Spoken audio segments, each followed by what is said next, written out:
Alright, let's talk about money. Imagine this scenario for a second. You just landed your first part-time job, maybe at a coffee shop or a local bookstore. You've been working hard, putting in the hours, and you are beyond excited for that first paycheck to finally hit your bank account. You did the math in your head.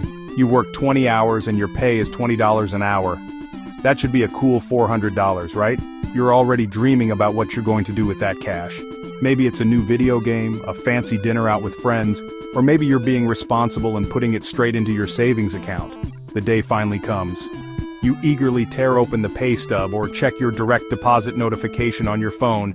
You look at the number and your heart sinks just a little bit. It's not $400, it's something less.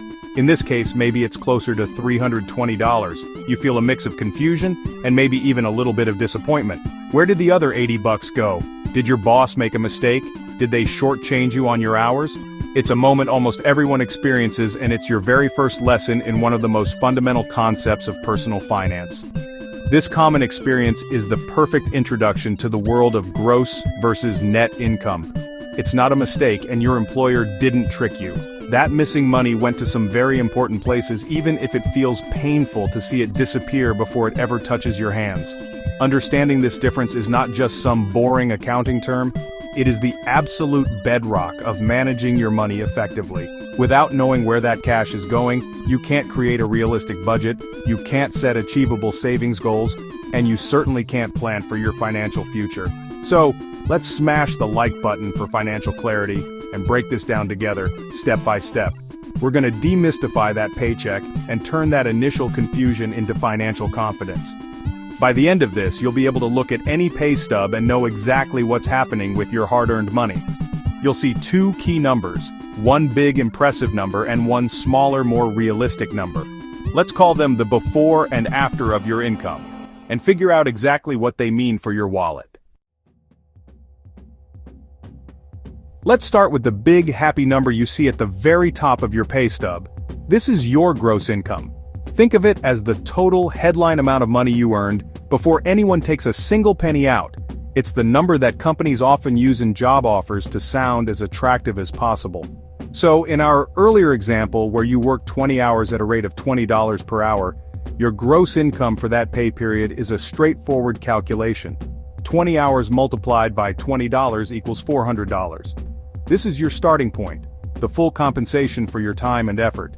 This gross figure is important because it represents your total earning power.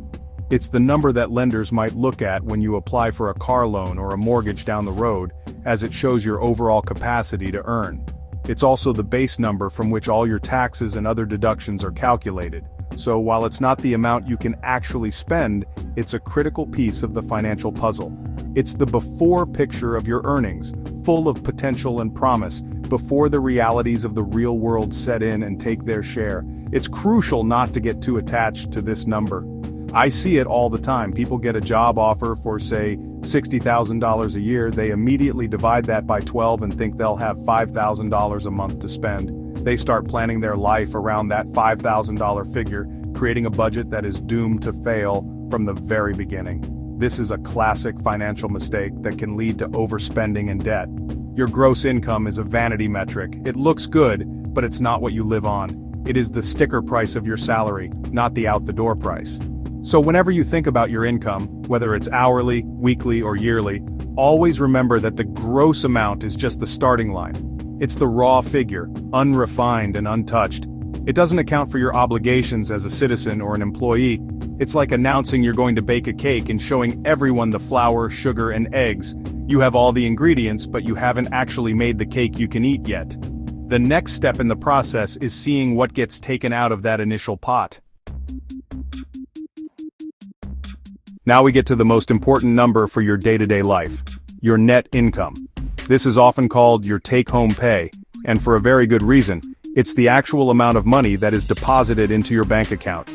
It's the money you genuinely have available to spend on rent, groceries, gas, entertainment, and savings. Net income is what's left over after all the deductions have been subtracted from your gross income. This is the number that your budget should be built on, without exception. It is your financial reality. So, where does that money between your gross and net income go? It goes to a few standard places called deductions. The biggest and most famous deduction is, of course, taxes. This includes federal income tax and in many places state and local income taxes as well. Then you have FICA taxes, which is a fancy acronym for Social Security and Medicare contributions. These are mandatory deductions that fund national retirement and healthcare programs. You don't have a choice in paying these. They are automatically withheld from every paycheck. Beyond taxes, there can be other deductions as well. For example, if you have health insurance through your employer, the premium for your portion of the coverage is usually taken directly from your paycheck. This is a pre-tax deduction, which can be a nice benefit. You might also be contributing to a retirement account, like a 401k or a 403b. While this reduces your take-home pay now, it's essentially you paying your future self, which is one of the smartest financial moves you can make. Other deductions could include life insurance, disability insurance, or union dues. Let's go back to our simple math example. Your gross income was $400. Let's say the deductions break down like this: $45 for federal and state taxes, $30 for Social Security and Medicare, and $5 for a dental insurance plan. We add up all those deductions. 45 plus 30 plus 5 equals $80. Now, we subtract that total from your gross income. 400 minus 80 equals $320. That $320 is your net income. It's the money you can actually use. It might feel like less, but it's the true number you have to work with. So, we've broken down the difference between the big gross number and the real net number. But why is this so incredibly important? It all comes down to control. Understanding this concept gives you control over your financial life. When you build your budget based on your net income, you are building it on a foundation of reality, not fantasy. This prevents you from overspending and getting into a cycle of credit card debt because you thought you had more money coming in than you actually do. It's the difference between a proactive financial plan and a reactive financial mess. Knowing your net income is step one for every single financial goal you have. Do you want to save up for a down payment on a house? You need to know your net income to figure out how much you can realistically set aside each month. Are you trying to pay off student loans as fast as possible? Your net income determines how much extra you can throw at that debt. Without a firm grasp on this number, you are essentially flying blind. You can't make an accurate plan if you don't have accurate data to begin with. Furthermore, looking closely at your pay stub and understanding the deductions can be empowering. You can see exactly how much you're paying in taxes. You can see how much your health insurance benefits are costing you. You can also see how much money you're investing in your own future through retirement contributions. This isn't just money disappearing into a black hole, it's going to specific places for specific reasons. Seeing your 401k deduction grow each month can be highly motivating and reinforces good saving habits. I want you to do something after reading this.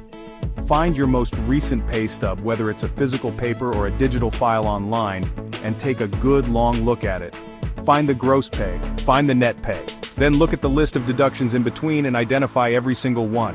See how the math works for yourself. This simple act will give you more clarity and control over your finances than almost anything else. It's your money and you've worked hard for it. Make sure you understand exactly where it's going.